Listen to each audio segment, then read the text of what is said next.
Let's take a hard look at how things work. It's time to uncover insights and knowledge that few people know. It's time to take a deep dive.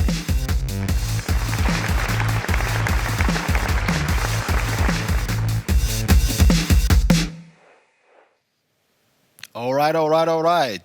Welcome back, everybody, to studio number 3 and another deep dive session.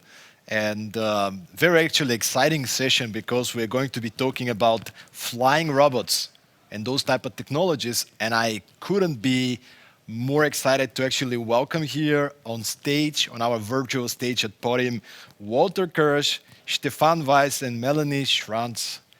How are you guys doing? Hello. Hey, we're doing fine. Thank you. Are you guys somewhere in Austria in a lab? Where are you joining us from? So I'm here in my home office, as you can, most likely see. So I'm working from home. Okay. Melanie, what about yourself? Yes, I'm in the lab, so I'm very glad to be in the office. Beautiful. Same here, just one floor above Melanie, I think. True. Sleep together.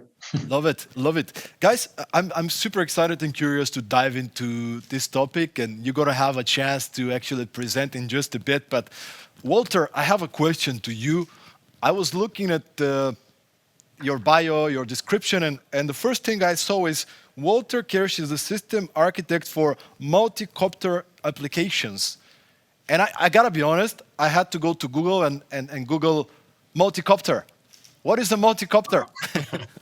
So multi-copter is like a non-military way to express for a drone. So because this drone, when you just say drones, it's so military and negative, sounds so negative. So this is why we mostly say multi-copter to this whole topic. Got it. For those of you who do not know what is a multi-copter, you can go to Google and there's a lot of beautiful pictures about it, but we're gonna get there.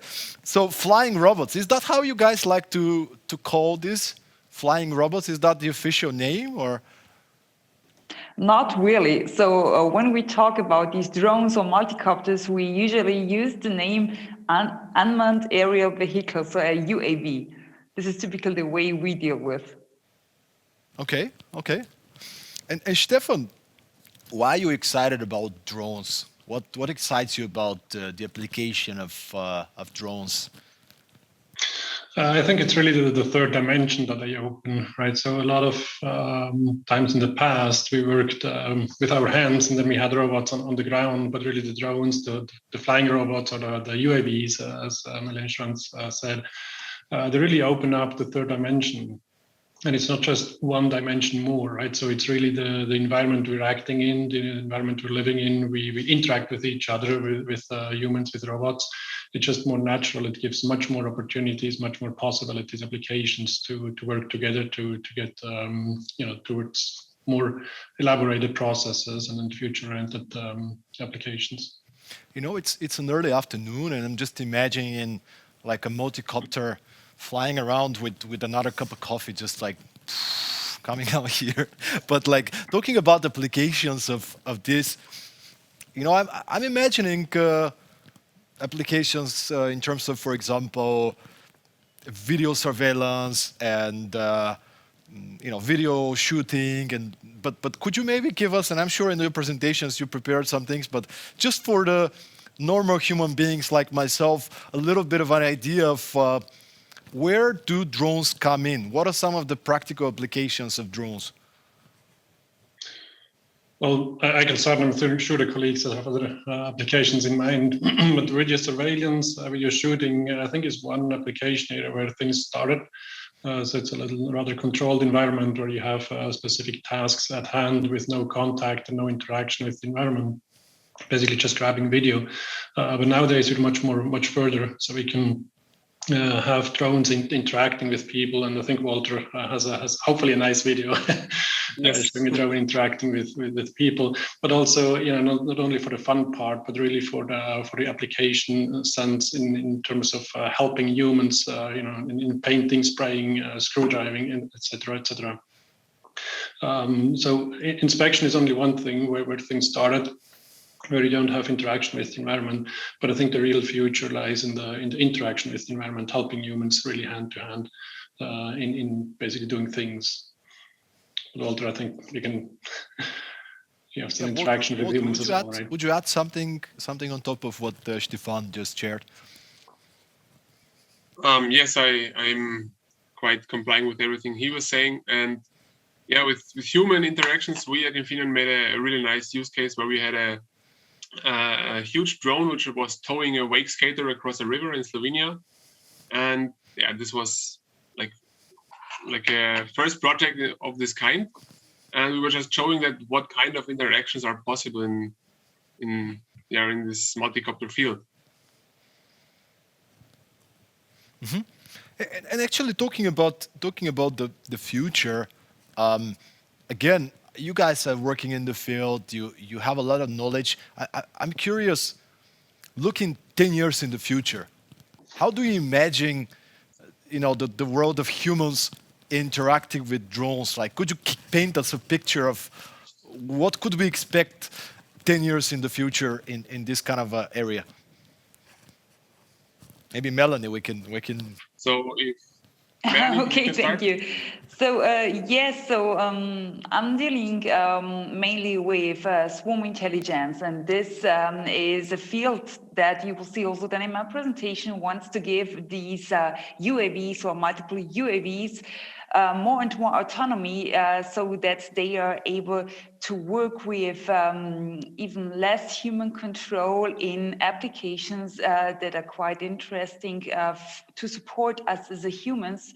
For example, so this fits maybe to the previous question, so on what applications we are currently working, and it's still a big part that is still part of research is search and rescue, support in firefighting, delivery of goods, of critical parts that should be transported, organs, things like that, that are time critical, but also maybe space critical. And so therefore drones could be really, as we already heard, in a third dimension, also a possibility for future transport systems. And Walter, I know that you started, so anything to add on top of this? No, that's fine for me. You're good. You're good with this kind of great. Yes, totally. Great. Maybe I can add on the autonomy that Melanie mentioned. So I think this is really the core element that we will see changing. It's really when we talk about an autonomous drone today, I think most of us, or also the audience, has probably in mind the autonomous drones of DJI, right? And this is autonomy where the pilot is on the field and puts on some GPS waypoints, and then the drone goes off and flies these waypoints autonomously. I definitely agree there is autonomy in the process, but we're talking here about true autonomy, right? So true autonomy is when you're sitting at home and push a button and the drone goes ahead in Australia, not here in Austria, right? And this is true autonomy. And if we spin that together with Melanie's work on the multi-drone systems, we're really talking here about many aspects, right? So many people control many elements, many real vehicles around the globe by the push of a button. And they help us in difficult, complex tasks where otherwise we would struggle in actually accomplishing it. I think this is really the direction we're looking at in about 10 years. You know, something that's interesting is now that I'm listening to you guys, and in the title of the conversation, it says flying robots, and I'm thinking, now we call robots the robots on land, right? And we call drones, but probably leading towards the time that there will be integration, right? There will be the robots that are flying, but they also could be doing stuff on land or whatever you call it, right? So I'm super curious to hear what you guys have to share right now, and I'm actually just giving you the word. Who's going to be the first person to present, by the way? Good question.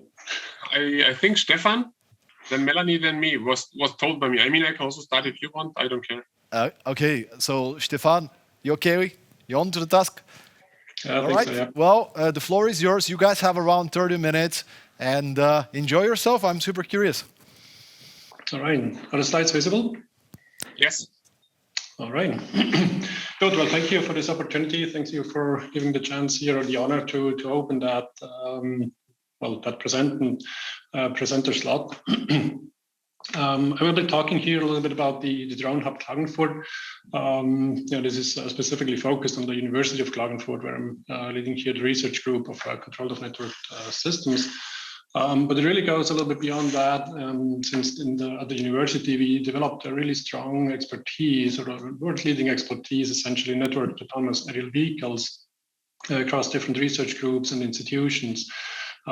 So this Control of Network Systems group, the CNS team, is only my group here, but we're really working together with about 4 to 8 professors, more or less closely in this topic, and really spin up a good knowledge base, essentially across different disciplines in communication, IT, data transfer, coordination, and also, of course, navigation and control in our group. So we go through a little bit these aspects and see what University of Klagenfurt can offer in these areas. Where are we going towards? And where we see basically also the future, the potential, and why these drones, these aerial vehicles should be or will be a game changer. But when you go for Klagenfurt first, you probably think initially about the nice holiday region with Lake Wörthersee. You think about swimming, skiing, hiking, probably also about the ocean is not too far away, by the way. But what we really established here, this drone hub in Klagenfurt, is really an excellent research area with unmatched facilities in the meantime. So we really have this 1,300 cubic meter large drone hall where we can evaluate, test, and research on next generation autonomy for aerial vehicles. Now, this word autonomy will occur a couple of times in my presentation here. Since this is really a key aspect, I think nowadays systems still lack on. So we established a dedicated doctoral school on these unmanned aerial vehicles, as Melanie mentioned, and are further focusing on these elements to push the boundaries and the limits what these systems can do in the next 5 to 10 years, so to speak. We're fairly young, yet we established already quite a good knowledge base. And essentially, when somebody asks us what we do here in this Drone Hub Klagenfurt, it's essentially about 4 words: networked autonomous aerial vehicles. That's really the focus that we have on in this Drone Hub, in this hub of expertise. And this starts really from the classical aspect. I hope you see my mouse pointer, otherwise you can focus on the left bottom image. Yes. Where we have this single drone navigating over agricultural fields. So this is really something that you can buy from DJI nowadays. This was not the case 2008 when we started this expertise here at Klagenfurt. So we started developing these elements, and we were still pushing the boundaries, even in these aspects, in the sense of safe navigation for the drones, right? So if you buy a DJI, this is or any other manufacturer's drone for agriculture, is heavily based on the GPS signals, right? So if that fails, then you really often have a crash or an emergency landing of the drone. And we're looking forward to actually get rid of that dependency of GPS, so we can also navigate in forests where you have obstructed signals, when you really only have to rely on your onboard sensing devices. So we really have this true autonomy that is robust, that is over long term and in difficult environments, and can really yield benefits in your daily applications. So this is really, if you know a little bit of the forestry sector, this is actually quite fun. That they go around in the forest and have this literally thumb rule, how they count trees, and they extrapolate these numbers basically over huge areas. So what we did together with Lakeside Labs, with Melanie, we developed this drone that is capable of navigating without GPS in the forest, and basically helps counting the trees much more precise and adequate. We use that GPS denied environment, basically also to go to remote locations. So you see on the top in the middle, the Mars helicopter Ingenuity. So I was happy enough basically to be part of that project. We still have very tight connections to the Jet Propulsion Laboratory, to NASA, where we continue this development of the GPS-denied navigation capabilities. But we don't stop at the single vehicle. We want to connect those together, right? So also in collaboration with Lakeside Labs on this European project, we really go in this inspection tasks. I want to, in this case, inspect the ship hull, and I think this word was mentioned, where you have the drones and then the robots which are on the ground. So here we have basically the robots on the ship hull and underwater vehicles. So we're looking really at these heterogeneous teams of robots where we can combine true autonomy for long-term surveillance, long-term task accomplishments. And then on the bottom right, you see a couple of elements where we really merge our expertise together with Lakeside Labs on the emergent swarm behavior, where we try to fulfill tasks based on local rules that basically emerge then as a mission accomplishment altogether. So this is really the elements, the environment, the envelope that we're moving in for networked autonomous aerial vehicles.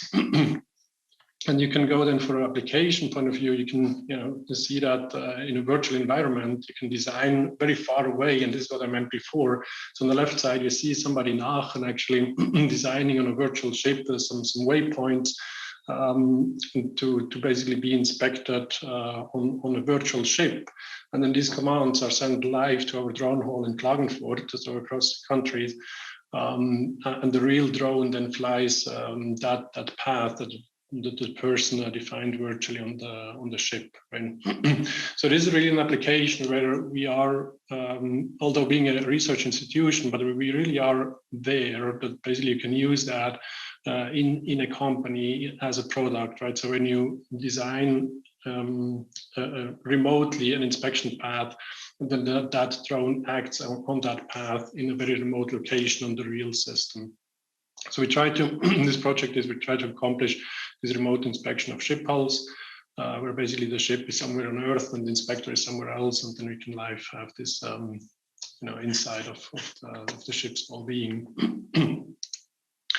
I mentioned this GPS denied aspect, right? So we're heavily focusing on vision aspects. So we can fly indoors, we can fly in obstructed areas. What you see in this image is essentially on the bottom left, these feature tracks where we analyze image sequences and can then navigate the drone, which you see on the right as a path. We're fairly accurate. So we're basically, locally, we're much more precise than GPS. We don't need external signals, so basically can all do all the processing on board. And that has advantages because it really opens the applications to do indoor inspections, right? It also allows inspections of large buildings close to walls, etc., where GPS is otherwise not available. So this is really the direction we're moving towards for the true autonomy. And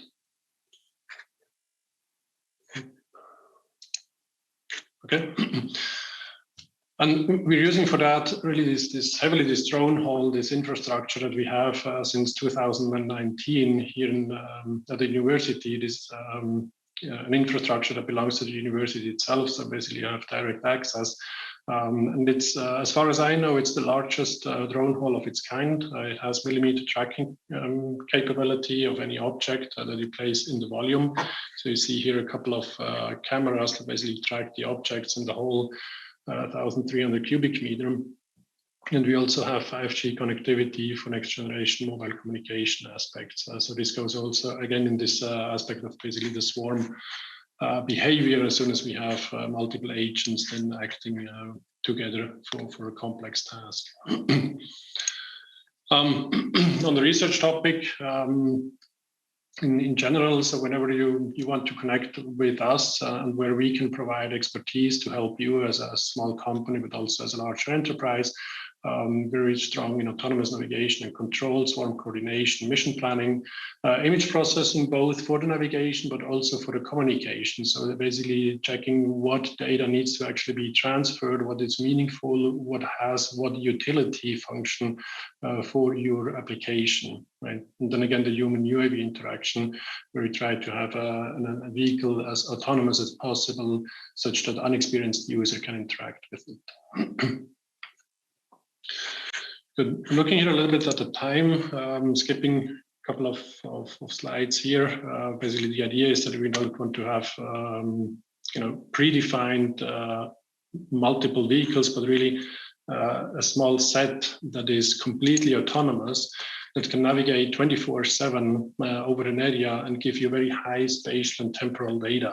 And for that, for being 24/7 aloft, you need to have very robust, resilient, and true autonomy of your system. So the pilot does not need to be on the spot, but it really can sit anywhere and just hit the start button, and then it goes for a week, for a month, for a year on a regular basis to do the inspection path.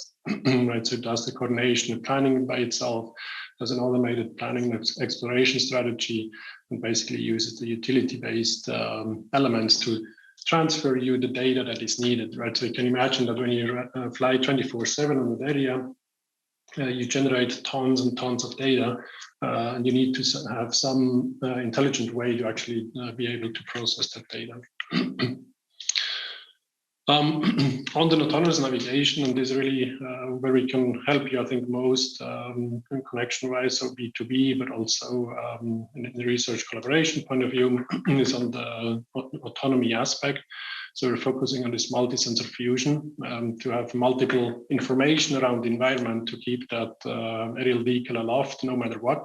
So if GPS fails, we switch to the camera. If the camera fails, we switch to another sensor, and we need to be able what sensor signals are away. This sounds like complex, but our research approach is that everything is fully self-initializing, self-healing, self-calibrating.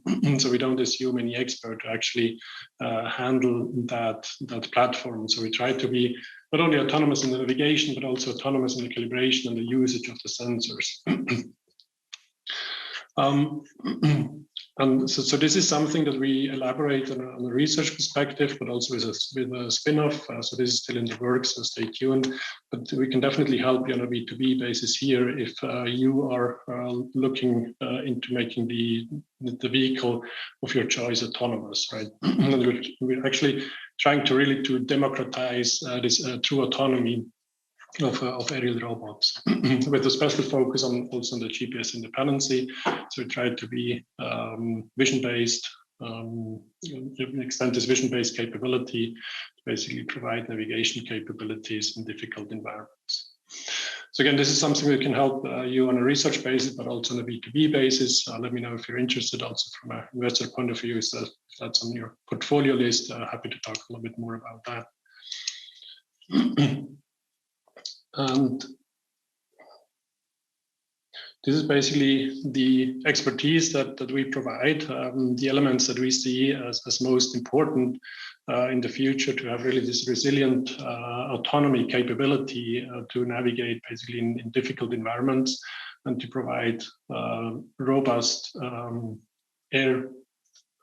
airborne systems in any situations to basically support humans in difficult tasks. Time is short. I think it's already somewhat overdue. If you're more interested in more details, let me know. You have the email address on the bottom. There's also a YouTube video that you can click to have a little bit more of an insight on what research elements fit to what applications. We have a web page for our drone hub here at uav.au.at.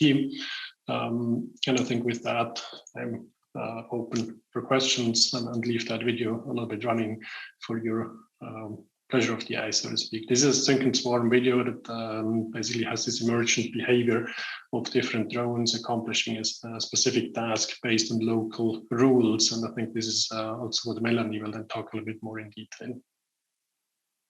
So happy to take any questions. Thank you very much.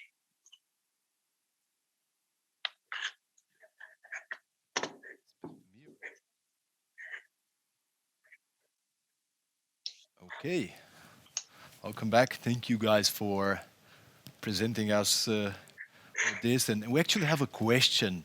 And I don't know who would like to answer this question, but I'm going to ask a question who's coming from the audience here at Podim.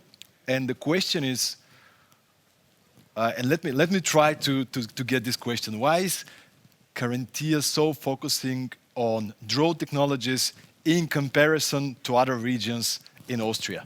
So why is this region focusing on drone technologies? This is a good question. So university realized the potential of the research, not only it has in the research community, but also the potential that this research can have if transferred properly to industry. So this was realized 2008. This was really the emerging year of the beginning, basically, of the drone technology development. And it was basically a completely correct bet, right? So 15 years later, we have a very strong growing market in all segments that this research can be applied to.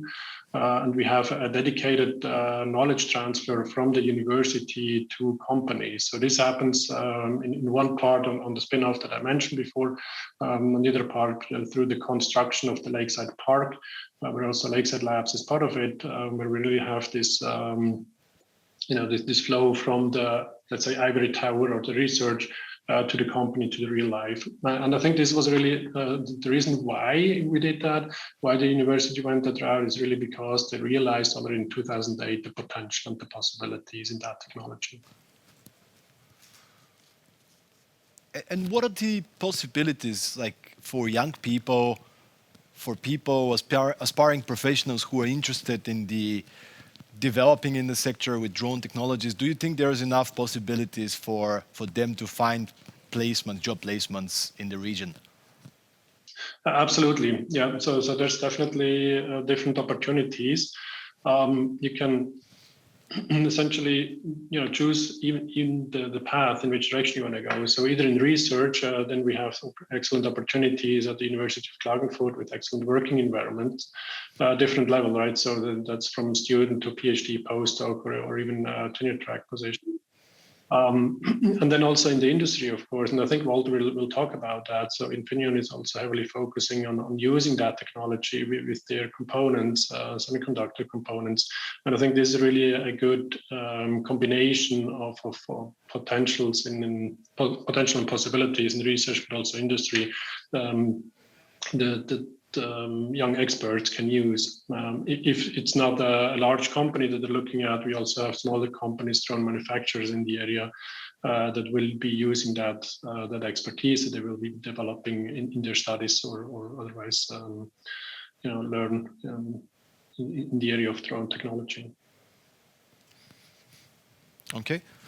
And Melanie, would you add something on top of this? Like, what do you think about the possibilities, the opportunities for young people to develop in the field? Yes, so for sure the possibilities are high, and not only now, of course, here in the Drone Hub in Carinthia, but if we look worldwide or rather on an EU basis, we have a lot of European projects. We are working together also with Stefan, with the University of Klagenfurt. Now we also try to get new projects with Walter, with Infineon, and so this field emerges a lot. And what is really interesting is that principles of autonomous navigation, of swarm intelligence, can also emerge to other application areas. So now we have a lot of knowledge here in terms of UAV use cases, but there are also other robotics that could profit from this knowledge then in future. Excellent, excellent. And you guys mentioned the drone hall at the university where you conduct the experiments. Is that also available for other researchers, for industry? Can you maybe share a little bit about that? Absolutely. So the drone hall is generally associated to, or basically belonging to the university, but we do open that for externals. For renting for companies and research institutions alike. This is definitely possible. All right, so everybody listening, you know now who to contact with that respect, and I want to bring the topic a little bit back to where we started. We were talking about autonomy, and it's such an important part of sort of like of research. But if you think about it, where are we today? Like really, like where are we, and what do we have to do? What kind of steps do we have to take to reach this level of development?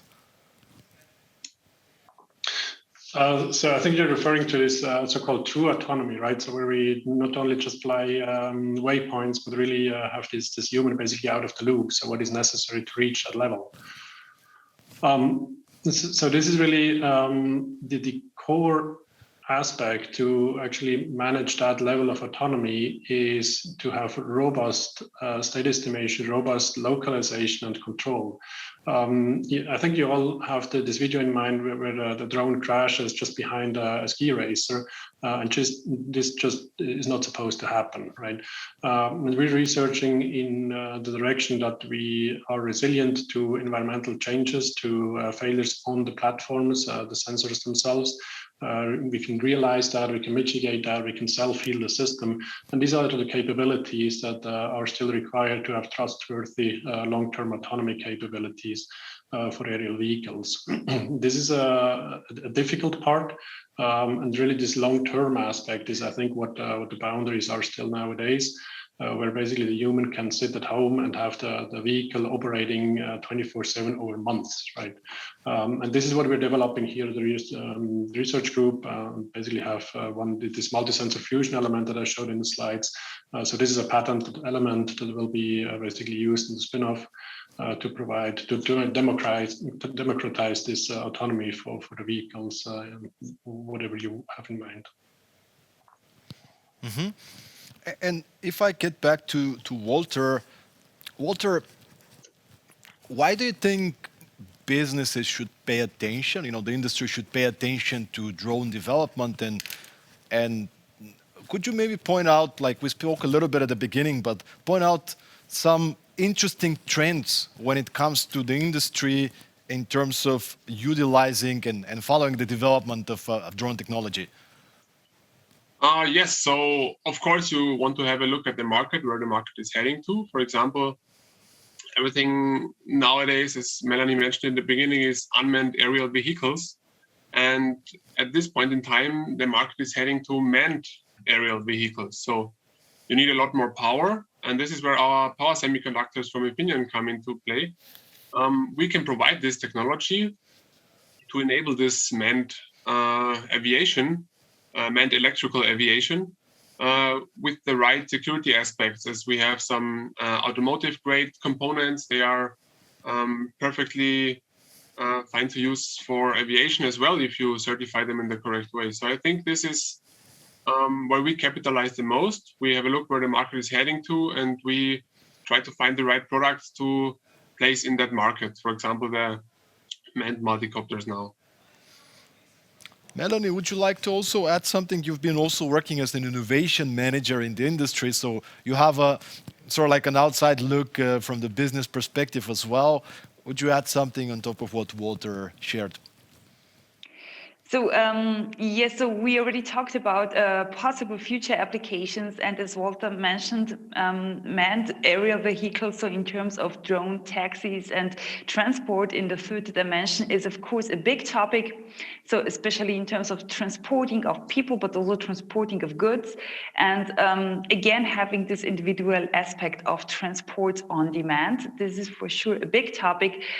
Yeah, especially also in terms of support for humans in all kinds of other applications that we would see in all these search and rescue things. So if you need to find victims in the mountains, if you need to check for fires in the woods, things like that, there is a lot of high potential therefore. And then we also talked a lot about inspection, using drones for inspecting specific areas, inspecting, for example, also bridges, buildings, and so on. So this is a topic that is already covered a lot, but still this really autonomous part, having even swarms. So I'm the swarming, the swarm guy here. But all these individual drones, so they should go for, they will go for autonomous behavior that can speed up processes in terms of inspection and can then also check for environments that could be harmful for humans. And this is really an important task in future support applications. There's a number of countries around the world. The first one coming to mind now is Estonia, and there's many countries around the world that's already utilizing robots in many different ways. Robots have become part of our daily, sort of like with logistics, for example. There's a lot of these robots that's delivering packages, for example, and so on. But what are we looking at? What's the horizon when it comes to legislation, when it comes to having a real commercial use of, let's say, robots delivering food? Like I'm ordering a burger and there's a drone flying to my balcony or whatever to deliver. Like, where are we looking? Is it 3 years, 5, 10? Where are we? It's a good question. Yes, it is. So for sure, it is something where we also deal with this every day. So including things like safety, security, integrating all these robotic solutions to our daily lives. So we built an infrastructure that works quite well for us as humans, and now we need to make the robots finding their ways in this infrastructure. And yes, of course, there are some applications that work, but really having this autonomy and, as Stefan already explained, this ability to be resilient and adaptive to dynamic changes in the environment. So this is especially, I would say, a part that is more in these sensors, sensor fusion, things like that we should bring will bring autonomous robots into life. And of course, it's always a question in terms of money in research, money in deployment, and what people then want to invest in, where the big vision can be seen. And of course, I'm curious also to hear more about, we've been raised and grown with all these movies, the Matrix and the, Skynet in Terminator 2 and all these kind of movies about artificial intelligence, like taking over and so on. What is your take on that? Like, should we be afraid of where we're going? Like really your personal opinion. I'm not asking about the research scientific opinion. I'm talking about you guys. What do you think? Where are we leading? Should we be afraid of AI and at some point robots taking over and I don't know. Where are we? It's an interesting question. I think we shouldn't be afraid, but we should be aware. So that's definitely, I think, a good path forward. Aware what we're doing, aware what we do not do, right? So what AI is doing. But I think that there's no need to be afraid of that. And of course, AI capabilities will be more and more powerful. But looking at a little bit, the whole AI elements, they also were here in the 90s. And we had, from the train of thought, we had quite the same discussion trails there. Of course, now we are at the next level, the next iteration of AI, and every time things get a little bit more powerful and can do more things. But yet, at the end, it's the human that designs that, right? And I don't think there's, something that really can go out of hands as in the movies, since there's, still a kill switch, they rely on energy, and it's just. The world is so complex that we definitely need many, many more years to actually mimic a human in any close sense. Right? What about humans, right? At the end of the day, most of these movies are about AI kind of becoming too autonomous, making choices, and trying to kind of solve the imperfection of the human world. But in reality, what about using robots? Like, I don't know about you guys. I watched this video this Christmas about the dancing Boston Dynamics robot. And it was super beautiful and it was super scary at the same time. It was so good. And it's like, wow, like, can we actually go wrong by, I don't know, using this for military and some other kind of purpose and it goes into the wrong hands? Like, I'm just curious to hear your thoughts on that. So maybe I can tell something to that. So this is something that we always think about. So, research is, no matter whether you go into this AI direction or in any other direction, there could be always a potential that could be misused. So, and as Stefan said, we should not be afraid, but just aware. And I think, so this is my personal opinion, aware, especially from human abuse, rather than that there is an AI that would like to kill all of us, something like that. There is always this control and the design of a human and the intention therefore. And if we take small steps and check where we can really use it and that we can really be safe in terms of, we see that this technology supports us, we can go one step by the other and also integrate this in existing regulations and legislations. So, and I think that these are steps that could make it happen. Otherwise, just bringing it from one day to the other and taking over the humanity. So I think this is something that won't happen. Can I add something to that, or Walter, do you want to jump in? Oh, it's fine. You can add something. Just a quick follow-up, Melanie. I think these were perfect wordings, in particular this human abuse, right? And one thing I want to mention is when you talk about this abuse of technology by humans, we very quickly think about military. Now, nowadays with AI, there are certain not to be named companies that make use of AI and your data, right? And I don't know what actually is worse, right?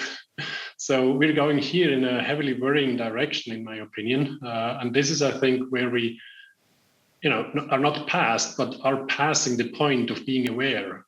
So I think at the moment there are some, also at government level, there are some mechanisms going on to actually correct that unawareness that we had so far in the past. But this is really a little bit more of a, interesting example, I would say, where this, I wouldn't call it abuse, right? But use of AI still, which is not in the military area. Right? So in other words, what I'm picking up from your answers is we need to make consistent steps where there is a good collaboration between research, between the industry, between the legislation. So we make sure that we don't overuse or abuse the technology for not humane and positive purposes. Yes. All right. Well, I'm very positive. I'm very positive right now about the future of drones and stuff, and I can't wait once again to have my burger delivered at my door. That would be amazing. So looking forward to this. But what is stopping the legislation right now? Like I know I used to be a movie producer and video producer, and there are still a lot of regions where flying a drone for, let's say, for video purposes is restricted in city areas. And I can imagine this is because of the accuracy of the technology, or I don't know, but like what is preventing us now to actually have these services in like a more grand global scale? If I can start with this, so I think this is mostly a security concern. So you're like adding things flying in the air which can potentially harm people.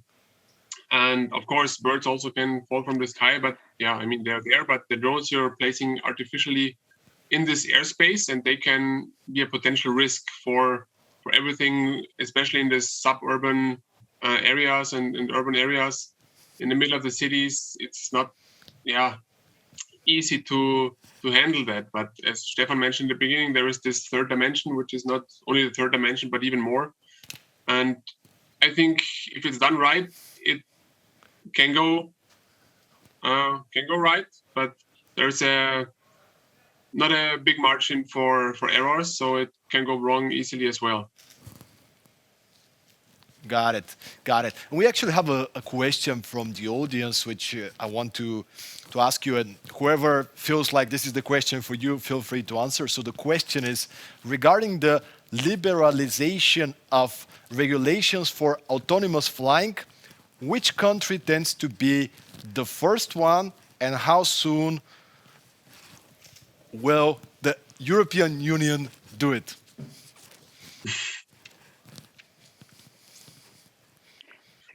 wish. Probably hand it over to the company. You're probably more involved in that. We're in research. We're not really concerned about legal aspects and product usage. But I saw your faces like every. Sure. I think Great question. I think like I don't know. Singapore maybe has some advanced elements already in place. A couple of hundred or 1,000 drones that already do delivery. I don't know if that's the country that is the most advanced in the world in that respect. But you definitely hear a couple of test scenarios where drone deliveries are being used and tested at larger scale. The US is doing small steps on that, so I think they're not front heading in that, but still doing good steps in the right direction. And Europe, I think, well, I mean, they usually need time, right? So we all know. But we want to be more safe, more robust, etc. On all sides. So if I would have to guess, like scaled up drone delivery aspects will probably come in 5 to 10 years. Got it. And I mean, the others may have different opinions on that. Sorry.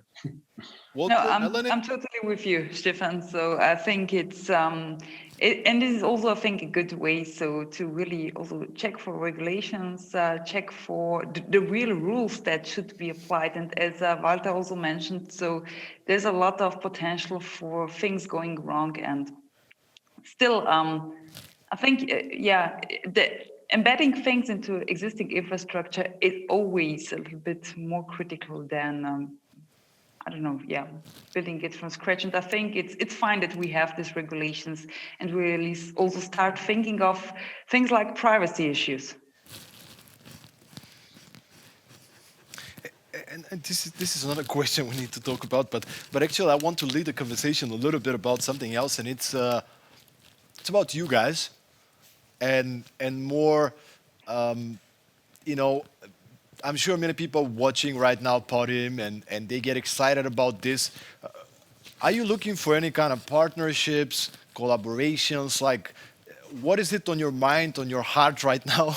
And, why should people reach out to you? Do you have any possibilities for partnerships, for collaborations? Anything that you'd like to share? So anybody of you wants to start? Or please start, Walter. Okay, so for Infineon, of course, it's always, not always, but mostly about the business, So part of us always thinks about the business. And if we see there is a market going up, expanding, we want to be the ones capitalizing from this. And if there is any manufacturer out there which is searching for highly reliable components to use in their UAVs or even in their manned aerial vehicles, we at Infineon are happy to support you there. So if you have any inquiries in this area, I'm happy to help. You can catch me on LinkedIn or write an email to Infineon, and we can talk about this. Okay, Melanie? Yeah, and continuing with the things that Walter said, we would be then the ones that would bring in algorithms for swarming of these drones, so how these drones could coordinate among each other, so exchange local information, exploring new territories, things like that, and how they could work together. So this is then our field, and we are always happy to work together with companies, with other research organizations, as we already do with Stefan, with the University of Klagenfurt. And yes, so this is typically something we do using direct contracting, but mostly with different sorts of projects, national or European projects, like this Horizon Europe framework that is now popping up. Great. And Stefan? Thank you. Yeah, thank you for this question and this opportunity to communicate our needs. I think I really have here two tracks, and what I like to think of our drone research and drone technology development is really from pen and paper to the product. Right. So we're looking essentially on two tracks here for collaboration. One is really from the research perspective, where we're looking at highly innovative companies that are willing to take some research risk with us to develop new ideas, new potential benefits for their application, but more in the research and proof of concept area, such that we can push these boundaries further for the in the time frame of 5 and more years. And then the other track is really more closer to the market, where I mentioned where we have the spin-off, where we really use this patented multi-sensor fusion technology. We're really going into this so-called demonstrator phase, where we have a demonstrator that shows long-term autonomy, and there we're basically looking for pilot customers, pilot collaborators that are willing to test with us a more, let's say, ripe technology to show the benefits of this 24/7 real world data acquisition and data analysis. So I think these are really the two tracks. We're really looking on research, developing new technology, but then also having this prototype developed further with interesting small companies or large companies that are willing to go that route with us. Thank you so much, guys, for sharing. And those who are listening right now, you know now how to reach out and what to reach these guys out for. Any final remarks, conclusions, final messages that you want to leave the audience of Podim with? Melanie? Yeah, I would love to hear somebody that is interested in new projects, in new fields for research, in new frontiers for UAV research applications, and maybe there is in future the possibility to work all together then on new services and products. Great, great. Walter, Stefan, would you like to add something as a final message to the audience of Podim? Yeah, so thank you again for this opportunity to show ourselves as Infineon here. And yeah, if anybody has a need to implement their new power semiconductors from Infineon, sensors, microcontrollers, whatever, in their products, in their most likely drones even. So feel free to reach out to us. We have a huge portfolio. I think we can help you anywhere. Thank you so much for this opportunity again. Yeah, likewise from my side, thanks very much for the interest. I think the tune in this channel already shows the large interest in the drone technology. Very happy that this technology goes further. It goes further together with research institutions, with companies. Very happy to collaborate and be to the next level, to next generation autonomous aerial vehicles. Thank you. Thank you, Melanie, Stefan, Walter, for this great insight into the world of drones, flying robots. Thank you so much. It's been great to having you here, and I hope you guys join some of the other sessions. And we will continue right now. Actually, not right now. We're going to continue in half an hour. So there's like a break until 3:30 in Studio 3. So we're going to go to the lobby right now, and we are starting 3:30 once again with another session from the Growth Academy. And you guys are going to love that, because we're going to talk about doing business where business is done. So stay tuned, take a little break, and I'll see you guys again in 3:30 in exactly 37 minutes.